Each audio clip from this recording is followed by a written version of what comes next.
Bapak Ibu lihat dari contoh-contoh yang udah kita pelajari bahwa untuk perhitungan medan listrik, kalau kita memanfaatkan prinsip superposisi, maka produknya adalah integral. Dan integral ini sangat bergantung geometri distribusi muatan. Nah, maka pertanyaan berikutnya adalah, Pak, adakah teknik lain untuk menghitung medan listrik? Ada. Salah satu teknik lain yang akan kita pelajari namanya perhitungan medan listrik melalui hukum Gauss. Tapi ada catatan, hukum Gauss ini hanya bisa kita gunakan untuk perhitungan medan listrik pada konfigurasi muatan yang mengikuti simetri-simetri khusus. Nah, hukum Gauss itu adalah hukum yang memberikan hubungan antara fluks medan listrik dengan muatan yang menjadi sumber medan listrik. Nah, pertanyaannya, apa itu fluks medan listrik? Jadi, kita bahas hukum Gauss, tapi sebelum itu kita berkenalan dulu dengan fluks medan listrik. Oke. Nah, apa itu fluks medan listrik? Untuk membantu Bapak Ibu membayangkan definisi dari fluks ini, kita coba bayangkan ada plat tipis. Misalkan plat ini bentuknya seperti ini.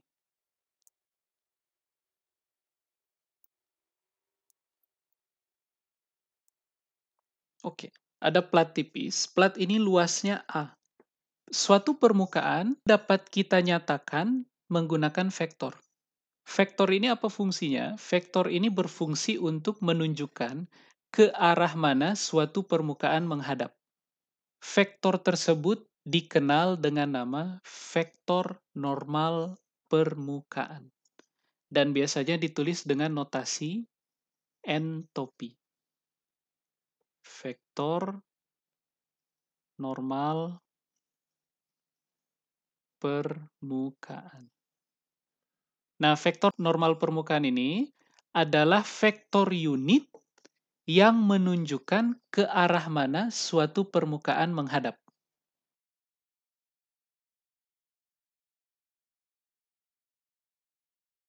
Nah, kalau Bapak Ibu lihat, permukaan plat ini menghadap ke sumbu Y positif atau sumbu Y negatif, betul.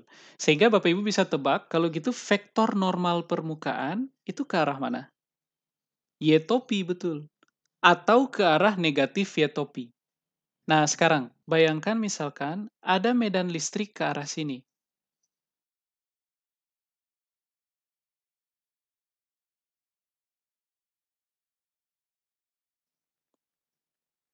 Jadi arah vektor normal permukaannya bisa ke positif Y, bisa ke negatif Y. Tapi kita pilih ke arah yang sama dengan arah medan listrik dulu.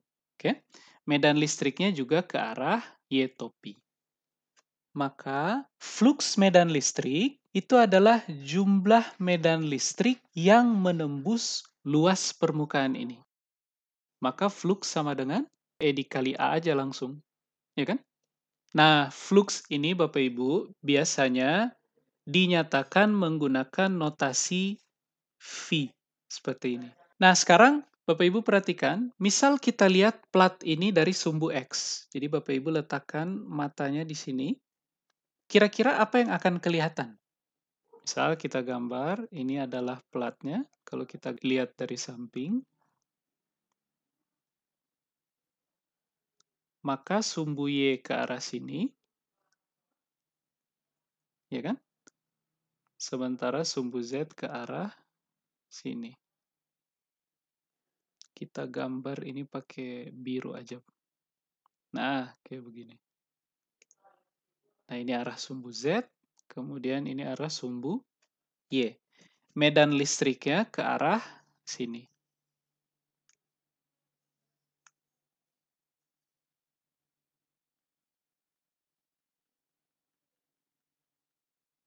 Kemudian arah vektor normalnya kita pilih ke arah sini.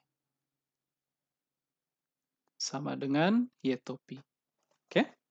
Nah, sekarang Bapak Ibu bayangkan, apabila pelat kita miringkan, maka akan kelihatan sebagai apa? dari samping.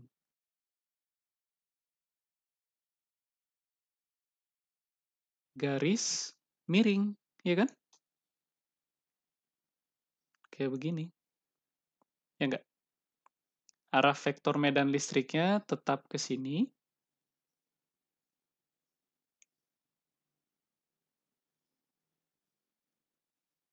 Pelatnya sekarang kita miringkan, sehingga arah vektor normal berubah ke arah mana kira-kira? Tegak lurus dengan garis ini, betul. Kira-kira ke arah sinilah, vektor normal.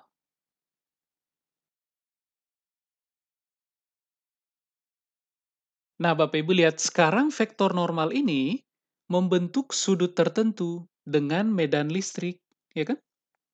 Kalau Bapak Ibu lihat, maka sekarang ada sudut ini. Sudut ini misalkan kita sebut sebagai theta. Nah, maka Bapak Ibu bisa bilang bahwa medan listrik yang menembus permukaan ini itu hanyalah komponen medan listrik yang sejajar dengan vektor normal. Oke? Jadi terhadap vektor normal ini, Bapak Ibu bisa bikin dua komponen dari medan listrik. Komponen pertama adalah komponen yang sejajar dengan arah vektor normal ke arah sini.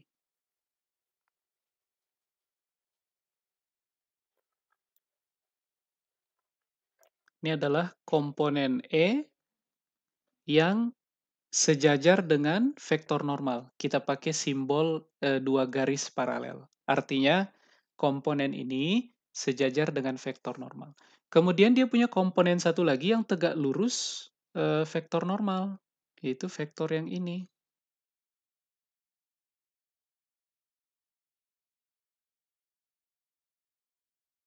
Ini E, komponen E yang tegak lurus terhadap vektor normal. Nah, Bapak Ibu perhatikan, dari dua komponen ini, yang menembus permukaan itu komponen yang mana kira-kira? Yang sejajar sama vektor normal, ya kan? Sehingga Bapak Ibu bisa tulis kalau gitu, flux medan listrik yang menembus permukaan dengan luas A ini, itu diberikan oleh komponen E yang sejajar vektor normal dikali luas. Nah, komponen yang sejajar dengan vektor normal diberikan oleh besar dari medan vektor dikali apa kira-kira? Kalau Bapak Ibu lihat, ini adalah sudut theta tadi kan? Kali cos theta, betul. Kali cos theta dikali A. Nah, kalau Bapak Ibu buka lagi pelajaran vektor semester kemarin bab pertama, maka ini E dikali A cos theta, itu Bapak Ibu bisa tulis sebagai vektor E dot produk vektor A. Dengan A itu diberikan oleh arah vektor normal dikali luasnya. Nah, sehingga Bapak Ibu bisa tebak, kalau sudut yang dibentuk antara vektor normal dengan E sebesar 0, maka fluksnya akan diberikan oleh E dikali A saja. Oke, karena cos theta-nya sama dengan 1. Tapi kalau vektor normal membentuk sudut 90 derajat dengan medan listrik, maka fluksnya akan 0. Nah, kalau vektor normal membentuk sudut 90 derajat dengan medan listrik, artinya pelatnya sejajar dengan medan listrik. Jadi tidak ada medan listrik yang menembus pelat. Nah, sekarang gimana kalau pelatnya itu tidak pelat datar kayak begini, tapi lengkung, misalkan seperti ini.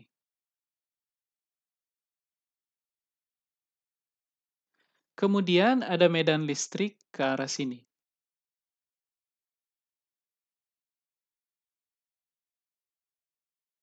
Maka fluks yang menembus permukaan ini, misalkan kita sebut sebagai permukaan S yang luasnya juga A.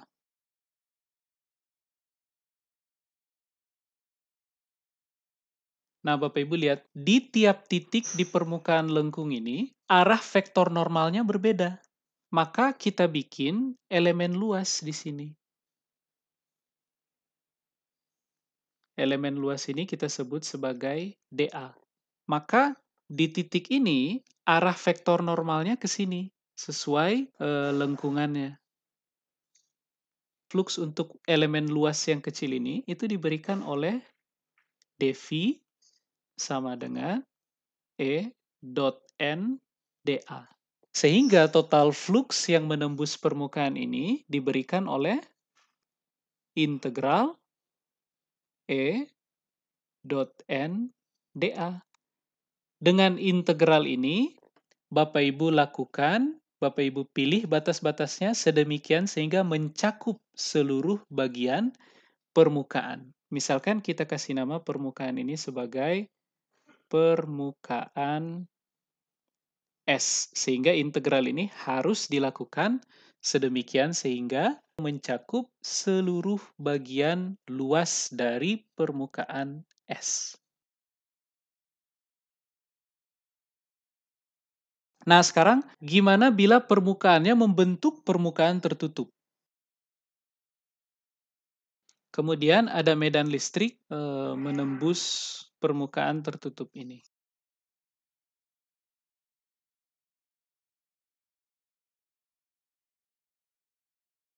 Untuk permukaan tertutup, arah vektor normal dipilih menunjuk keluar dari wilayah yang dibatasi oleh permukaan tertutup.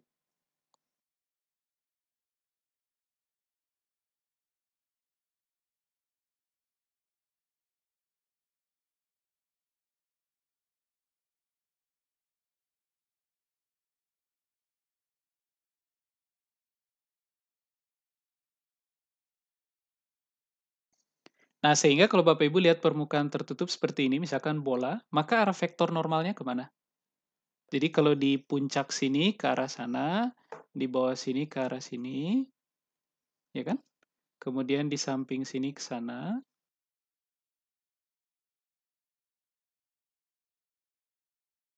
Nah, kayak gitu kira-kira. V sama dengan integral E dot vektor normal dA. Tapi karena permukaannya membentuk permukaan tertutup, maka ada notasi khusus untuk integral semacam ini. Penulisannya kayak begini, integral kemudian ada bulat di tengah. Artinya apa? Notasi ada bulat di tengah seperti ini, itu sama saja dengan integral biasanya, hanya saja pilihan batas integralnya harus Bapak Ibu lakukan sehingga mencakupi seluruh bagian permukaan tertutup. Nah, sekarang Pak, apa kaitannya konsep fluks ini dengan hukum Gauss?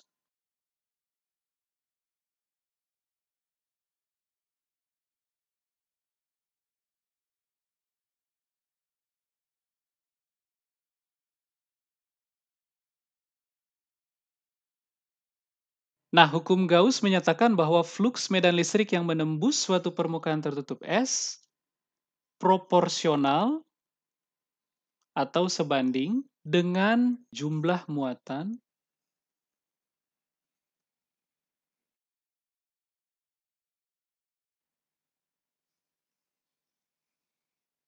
yang dilingkupi oleh permukaan tertutup tersebut. Secara matematis, pernyataan hukum Gauss ini dituliskan seperti ini.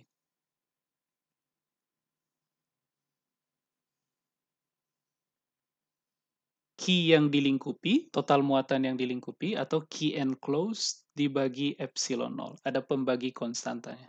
Oke?